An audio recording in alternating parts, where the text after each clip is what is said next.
And welcome to Future Now. Today we're going to be joined by Dr. Vincent Walsh, who I'm going to ring in just a moment. As usual with these, if you have any questions, please pop them in the comments rather than use the question function. So I'm just going to invite Vincent into the live stream now. Now, Vincent is someone that I have known quite a long time. It would probably,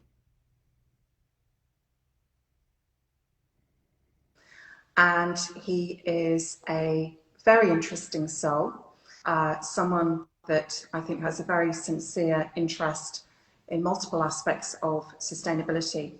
But today we're going to be discussing regenerative agriculture, which is part of the wider regenerative community in effect, and he is a leading expert in that. So I think he's joining us. Hello, Vincent. Hey, Melissa. Good to be here. It's great to have you on the live stream. So I was just saying, we've known each other a fair amount of time, haven't we? Very much so. Mostly through mostly through LinkedIn, but yes, many chats. Yeah, many chats. And I think you were at Ravensbourne, I think, when I first came across your work. Oh, wow. Right? Yes, that's right. I didn't realise it was that late back. You're right, yeah. Ravensbourne, Institute of Design and Communication. Wow. I didn't realise it was that long. Yeah, I've got a very sharp memory. And I remember you just finished, and so I've seen your journey all the way along. And I thought it might be interesting if we just started with, you just giving a mini bio to let everyone know how you got involved in sustainability. So yeah, very, very mixed bag. But my background is in design, hence going to Ravensbourne. So there I was doing moving image design. But actually, all my work, for some reason, has always been around food and biology. I don't know why, because I didn't come from a really rich food background, but that's where my kind of work has always lied. And then from there, I went switched to more architecture. So I ended up doing a master's in architecture and urbanism at Manchester. But actually, again, I spent no time in university. Very quickly found a piece of land, and then as part of that masters, I just built an agroforest system, so a complex ecosystem about a mile away from the university, and spent all my time there. So hardly any time in university doing my masters, and then I ended up doing a PhD, which was kind of underpinned by biospheric systems, looking at kind of complexities in relation to kind of food systems, how food systems connect. And again, no time in university. Took a warehouse over, 3-story warehouse. Each floor was about 6,000 square foot. There was a piece of land outside the warehouse. There's also a shop that I took over to create a local food store. And this project became called the Biospheric Project, which was basically my PhD, taking over a building, developing a range of ecosystems in the building and outside the building. So I've always been interested in kind of building on the ground ecosystems, which always have a food element in. Spent time in Nigeria, Ethiopia, Croatia, Spain, looking at different ecosystems, particularly a difference between temperate systems and tropical systems.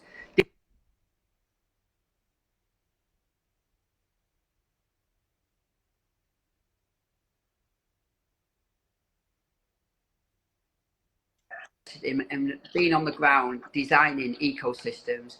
And that's the work that I do now. Is similar to that, working with different food companies, developing systems on the ground, anything from kind of circular and regenerative systems. So always in design, always been interested in kind of ecosystems, but don't come from a farming background or anything like that. So a bit of a strange path, but that's the work I do. Yeah. And I remember I visited the Biospheric project. I remember you invited me there. It was the Manchester International Festival, and you were having an event. And I remember there was Jürgen, the then CEO of Siemens, was chairing, and you showed me around, and it was a great setup. It was essentially a great big urban lab, wasn't it? That's what it was, in the middle of what had been a disused building. And so you'd come along and you were experimenting right in the heart of the city. And what that told me at the time, I mean, I remember looking at your work thinking, firstly, how do you actually come from a traditional background? I don't think that you would have thought to do that. I think it's the fact that you came from the outside and you were looking at it with a fresh perspective that gave you the ability to imagine. It was almost, I mean, it was rough and ready, but it did have the feel of a kind of Bond baddie lair, and that there were lots of technical things going on. And outside you had the wonderful kitchen garden, and you were actually working with local suppliers, so you were really thinking then at the real systems level. Yeah, exactly. And I think it's a good time to say, look, I've got double dyslexia, Erline syndrome, and dyspraxia. So, and all the way through my life, I realised that because I'm a terrible reader, I had to learn, I had to do things on the ground. And that's always been kind of a difficulty for me to learn in terms of academia, reading books. But what I realised very quickly was academia loved the work I was doing because it wasn't in the books, it was outside in a way, doing action-led research and learning really about not learning that the process was the research. You know, the learning of kind of working with local communities, trying to develop a range of ecosystems in a dilapidated building, doing that in an area deprivation, and asking the question, what does it actually mean? You know, and can you have an impact by not talking about the difficulties of developing local food systems and local supply chains, and trying to have an effect, i.e. bring real food to an estate that really had, I think I mapped it very early, that area. It was something like 69 or 70 places you could get really poor food, and you couldn't find any good organic food. They had to go to another city to get organic food, for example. So the PhD was really questioning all that, but not spending any time in university, just trying to, you know, develop something, do something to get the, you know, to learn through that process. I mean, it's funny because, you know, we both come from a design background, obviously, although now we've got, you know, scientific qualification where we've got the PhDs. But I mean, for me, when I think about my early training in design, that really is fundamental to everything I do. And the parallel I see between us is that we look at the problem, we research it, and then we try to redesign the system. We're not really interested in designing things. We're interested in processes. And, you know, what I've noticed, I mean, a lot of the ideas that we were working on a long time ago have in effect been rebranded. I mean, regenerative design is sort of hip term of the moment, but actually the concepts in it, you know, we were working with way back when, weren't we? Because we were looking at how do you create something that is sustainable as a system. How do you make that sustainable at the level not just of the community but the environment? How do you make it socially sustainable? So we were ticking all the boxes. We just I didn't use regenerative design as a term, but I mean, then again, when I did my first, you know, biomaterials and biodesign project was in 1994. They hadn't even coined circular design then. So, you know, we were sort of working with it. But now we're obviously getting to that point where, because of, if you like, the branding of these things, it is galvanizing a lot of traction.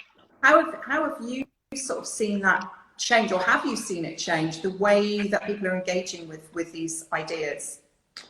Yeah, I think what's interesting is, I think within different sectors, the idea of regenerative design, or may I say regenerative agriculture, it seems, some people think it seems new, and people think it's just come out of nowhere, which is quite interesting. And you find this a lot with, you know, corporates within sustainability, you know, very much so, not really understanding the history of regenerative systems. So my PhD was called the Biosphere Foundation, particularly the Biosphere, for a reason, because what I was interested in was complex ecosystems, particularly energetically open, materially closed, ecological life support systems.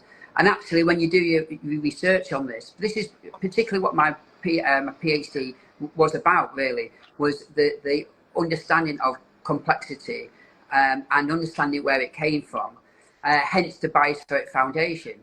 The biosphere being the region of the Earth system where all life resides. And that goes right back, to the 4.5 billion years, when kind of, in cosmology, they call it the late bombardment, when water first came into the biosphere.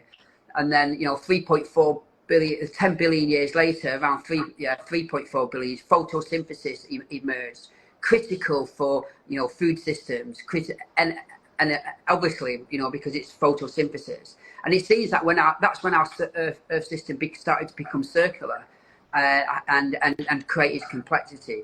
But then real complexity came, 700,000 years ago, when we see, not single cell, but, real complexity. And then 450 million years ago with soil. What you see is that there's soil didn't come first, or fungus didn't come first. It was water, photosynthesis, fungus, which is 1.5 billion years, and then soil. Soil's actually really, really young. So when we speak about biospheric systems, where all our knowledge comes from is understanding the complexities of the biosphere, and understanding, that complexity, evidently created us. We're not apart from it. We're highly integrated into it, but definitely not above it, just intertwined within it. So I think this is the different thing of a designer when it comes to regenerative design, and maybe like a farmer who's interested in regenerative agriculture, because we come from very different understandings of regenerative systems, but more than just sustainability, I guess. Yeah, absolutely. And just going back from sort of, or going back to the outsider thing, when I decided to focus on wildfire as the main natural hazard to focus on in terms of urban resilience, I too was coming at it from the outside, and like you, because of that, really had to start foundational level. It's what Rachel Armstrong, would sort of, look at, sort of going back to the drawing board. And I think that's a really useful thing to do. I think that's something that's missing from the whole regenerative design conversation and agriculture at the moment. Because when I see corporates dealing with this, although you get all these fancy diagrams and you get all these fancy words, but actually what it doesn't convey is that you've got to go back to the bricks and mortar of how this all works. You've got to understand, as you say, these other systems.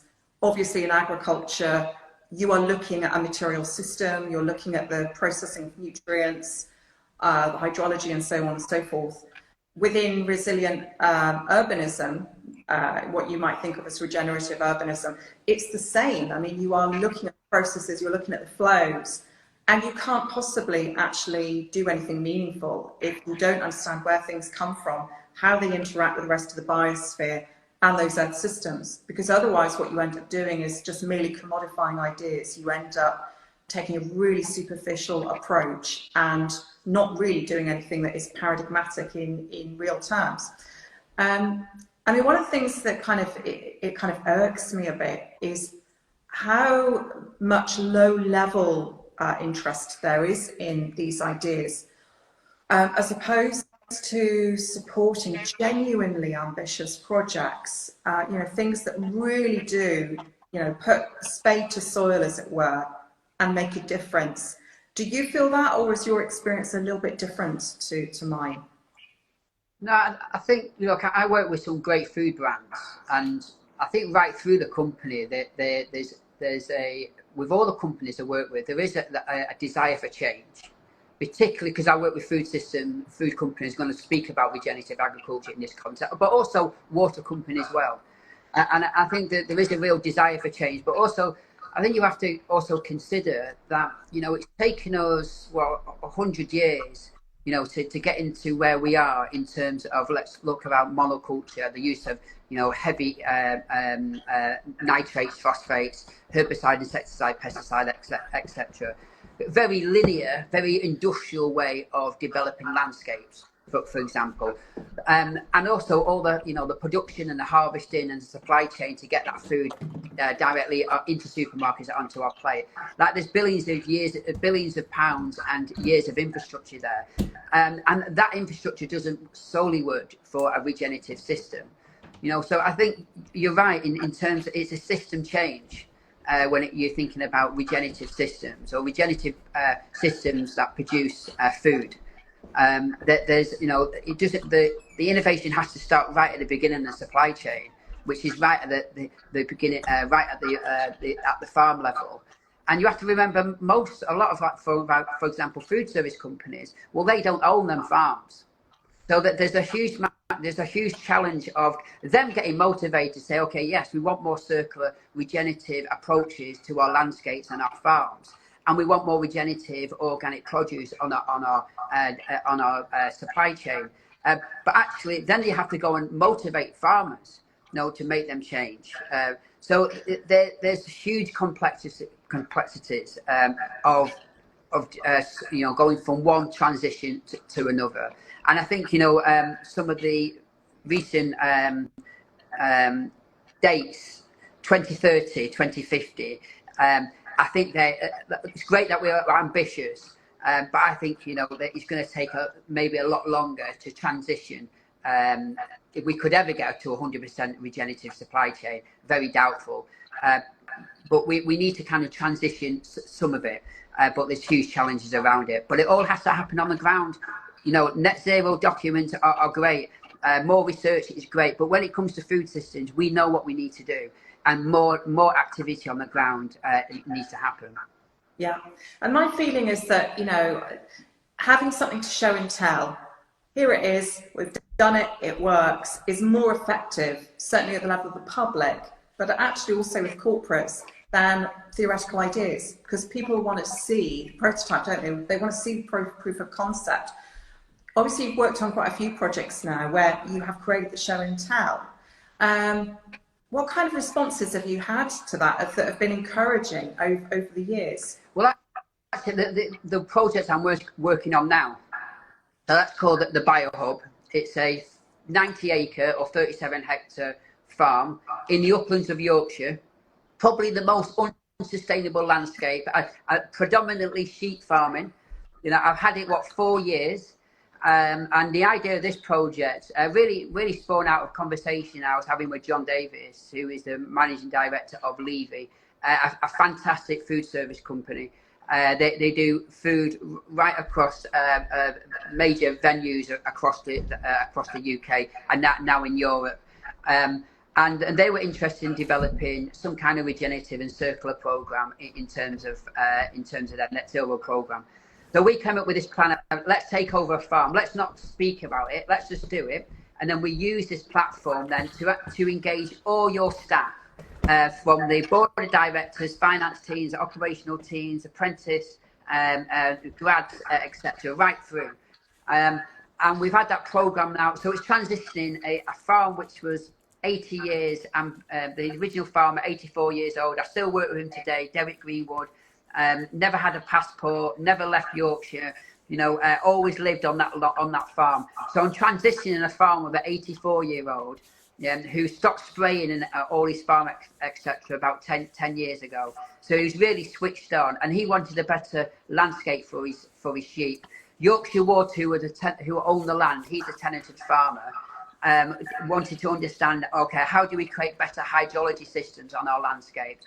The food companies are interested in how do we grow more regenerative produce in a landscape that gives us all the ecosystem services, and bringing all of that together, that makes it a great design challenge, and if you can prove you can build a complex ecosystem and produce food, put more carbon in the soil, raise the biodiversity, and create the right conditions for more life in that system. Well, I think that's a challenge worth doing. So that's the kind of projects I do, and I think the corporates get a lot of benefit out of it, because actually engaging in a regenerative and circular landscape, you can't learn this stuff by reading books. You have to see it. And then you can start using them principles on different venues that I'm working with them on. So you can take some circling, you can take some regenerative principles, and now we're kind of slowly scaling that through the company at different venues. So, but like you said, you know, talk is cheap in this game. You know, that you have to take risks, and that's what we decided to do 4 years ago on this landscape, and it's really worked. Yorkshire Water, we're just negotiating another farm with them, so they're really happy. So for me, it's just about taking as much land on to transition to something that produces food always, because I work with food clients, but also provides all the ecosystem benefits, and it's gone down the storm. Brilliant, brilliant. That's fantastic. I mean, your work very much reminds me, I work very closely with Full Grain, the first company to grow furniture in a furniture orchard, literally by curating the growth of trees. So people would historically think that it's more of a horticulture project than a furniture production endeavour. The co-founder Gavin is also dyslexic, and he really struggles with writing stuff, and so he's a very practical individual, and again, you know, it works very well as a showcase because of the fact that by doing it in practice, so many surprises come up. So, you know, you get to see at the furniture orchard how the local ecology is interacting with you know, the chairs and other objects that are being grown. You get to understand how disruptive events, things like a drought or you know, an insect infestation or whatever it might be, will affect the growth rates. But it is, I mean, that's a very different proposition. And one of the big challenges we've had, I mean, one of the reasons I came aboard as an advisor was because essentially this business model was so different to any other furniture production company that the kind of the rules that you would traditionally apply in that sector just don't apply. They don't apply. You can't apply them when it takes you 7 years to grow a chair. So we had to completely redesign the business plan, and we had to look at it through a different lens. And what we ended up doing, I mean, in part, there are different strands to it, and it's rolling out at different stages. But part of what came into play, and what's really been the game changer for the company, is knowledge transfer, and actually bringing in knowledge from the arts, among other things. Now, there are many people that would have thought, well, this project is impossible. How can you possibly make a furniture company work if it takes you 7 years to grow a chair? But we've cracked the nut, we've worked that out. What of all the projects out there that you've seen that are doing it in the flesh, as it were, that are out there on the ground, R&Ding, what other projects have really inspired you and really given you the sense that we can do this? Yeah, so I think that there's a number of, I think one of the best kind of ecosystem designs that I've seen in terms of which inspired my work in terms of kind of circular infrastructure. So it's interesting what you say there about the dyslexia of your friend. Firstly, we're very good system thinkers, and actually I think that's a real skill of somebody who's got dyslexia, because we don't think A to Z. We don't think A, B, C, we just think A to Z, and the middle bit we just work out on the fly. You know, we just kind of shoot by the hip and so on. And therefore that makes us good action-led researchers, because the programs are always interesting in terms of process. And therefore it also makes us very good understanding of biosphere systems, because it's all system thinking, it's all interlinked, and we can think in our toes like that. In terms of a project, it probably has to be designed by Mycoloops in Hungary. It was a waste system. So in Hungary, I think it was on the Buda side, where they had large-scale waste system, human waste system, just outside the city. Very horizontal system, and then what Biopush did is they just piped the waste another way. So they just tapped into it and set another system up. This system went from a horizontal system to a vertical system, which is quite interesting first. And then it was a long greenhouse. And in this greenhouse, he had 8 bioreactors. and each bioreactor had, when you were inside it, but you just seen 8 large kind of bushes and trees coming, like large shrubs coming out of it. But at the bottom of that bioreactor were kind of different super ecologies at 8 times, and basically the waste came in. In this place, remember, it's human waste. You couldn't smell anything, not industrial at all. Just a beautiful greenhouse. And at the end of the process, if I remember correctly, it was protein, carbohydrates, protein, and clean water that they were getting out of it. And that really, that system in terms of industrial, because a lot of these ideas, someone seem nuanced and seem small scale, and that really turned my head in terms of scale, and just really good biological design. So good that they ended up creating a kind of school part of it. So they ended up opening a classroom in there because it didn't smell. So it turned this non-space, which no one would want to go to and spend time in, to somewhere that became a place, somewhere to enjoy, somewhere to kind of be informed and rejoice at this rich biological system, which was then really connecting us back to the biosphere in the way that we should be connected, rather than our waste of thought of as waste, rather than a really good rich material that just needs to be processed in the right way. It sounds fantastic. I'd love to see. Budapest is one of my favourite cities in the world, and that sounds definitely a place I'd love to go. That also sounds like that would appeal to quite a few people actually within our community to see that, because it is taking, obviously, often what we do, I think, they say it used to be there's, where there's muck, there's brass. Excuse my really bad northern accent. But one of the things about, the work that we do within the general domains of regenerative and circular and whatever other names you want to give it, it's actually looking at things that used to be ignored, that used to be seen to be dirty or unattractive, unappealing, and turning them into the new gold, actually. And that, of course, is what happens in nature, isn't it? I mean, there really isn't much waste in the natural world. Even the dung beetle, has made its world around basically shit. Yeah, it's exactly that. And it's an interesting point about the dung beetle. Look, what is a hive? A hive is an extension of the bee's mind. A termite mound is an extension of the termite's mound. A nest is an extension of the bird's mind, and cities are also an extension of our mind, and in terms of biological architecture, we definitely weren't the first to do it.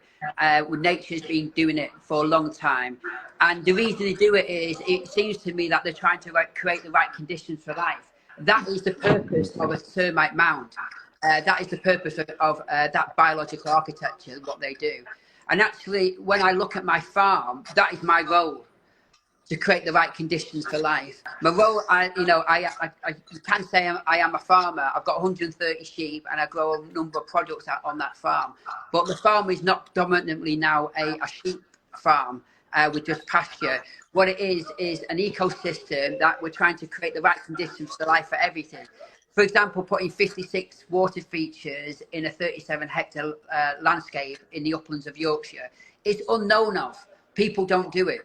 But actually, on the uplands of Yorkshire, where you've got 30 centimetres of soil and 2 metres of clay, you can't hold water on that landscape because of it, and because of evaporation. Everything is against you in them landscapes, and that's what makes it interesting. So what I'm trying to do with all my work is just what nature does in everything it evolves and designs, is create the best conditions for more life.